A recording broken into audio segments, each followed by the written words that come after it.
Hello guys, this is Daniel and today I'm gonna introduce to you what is manga, the question that I had to answer before I start all of this, and where to start, like what you have to read and what is all this I'm explaining to you. Because one of my friends said, I don't know what are you saying on the YouTube and all that stuff, so this is for you, Navid, so let's enjoy it. If I want to say it briefly, mangas are Japanese comic books.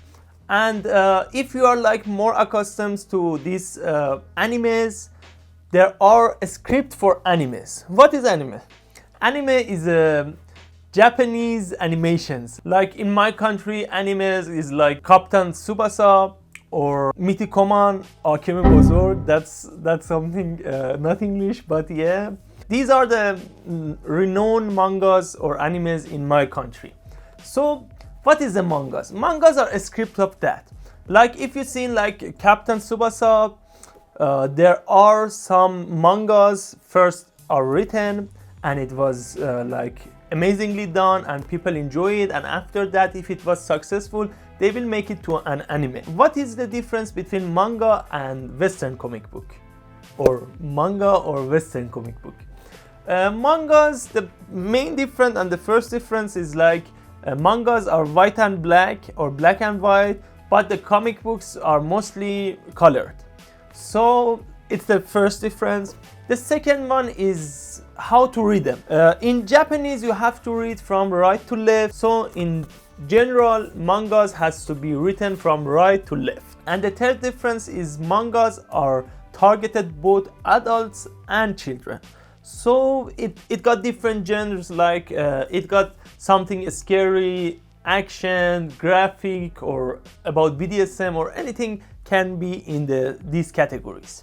Mostly mangas are written and illustrated by one person that we call mangaka.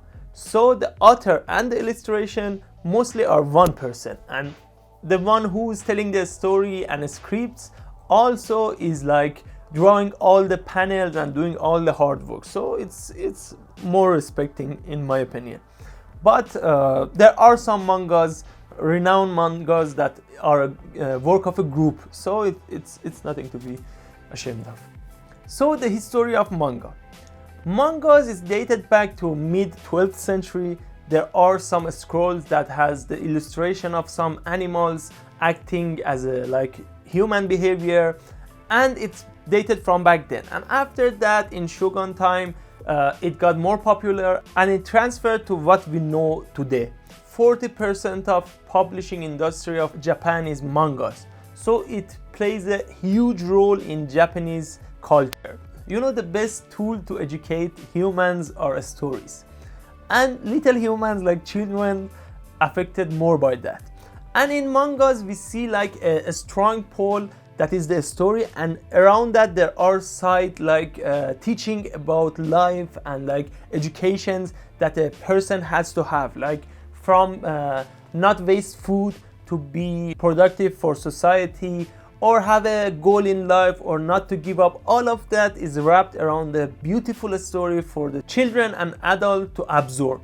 So we can say it's super educational, you can learn something from it. And with this, like we can see how Japanese go somewhere and they are super polite, they are super amazing people, very kind, and like they clean after themselves, and it's amazing. You know what I'm talking about, the Japanese culture that is super amazing and super polite. I think the most effective one was this. And now we know what is manga, we have to know what to read or what to introduce to people to read. So without further ado, let's subscribe if you enjoy this and share it with your friends. Let me know in the comment section what you enjoy watching. And now let's see how to start your manga career and what mangas to introduce to hook them through all this life of suffering and pain and waiting for the next chapter to come and getting all the breaks, getting to be continued in each and every scene that is super important and going amazing, and you just hit by a end of the chapter session. What is the best thing to introduce? First of all, I'm gonna measure their characters, like what are they into, are they like a sporty person, or are they like into horrors, or they want like mystery, they want like sexy stuff. So I want to see what they are into, and I'm gonna introduce something below 200 because it's very important not to like discourage them from the length of the chapters, and I don't want them to be scared of that. Or ideally under 100 chapters. My go-to manga introduction is like, first of all, if they're like into mystery or they like to solve the puzzles, and if they are like a little bit okay with blood, I'm gonna introduce to them Attack on Titan or Shingeki no Kyojin. If they are like into mystery and all that stuff, I'm gonna introduce to them Death Note or Monster, but mostly Death Note. Or if they're into like more blood and cannibalism, I don't have any cannibal friends, but I'm just kidding, but Tokyo Ghoul is a good option for like action. If they're like light mooded and like into fun stuff, I'm gonna introduce One Punch Man or GTO or Grand Blue. These three are like amazing, they can hook people into it, but you have to see what kind of humor they have. If they're into dramas, I'm gonna introduce Full Metal, or Berserk is not my to go because I have to assess them and see if they are in a good position like mentally to not be like in a bad state of mind. So Berserk is not one of my options for the beginners. If they are like a sporty person, I'm gonna pick something between a Slam Dunk or Haikyuu. Or if they're like into science, I'm gonna introduce Dr. Stone to them.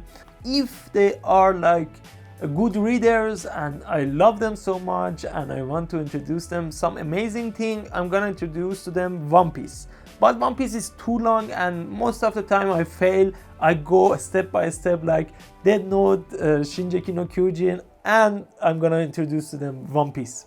So it's a, you have to know your like end users.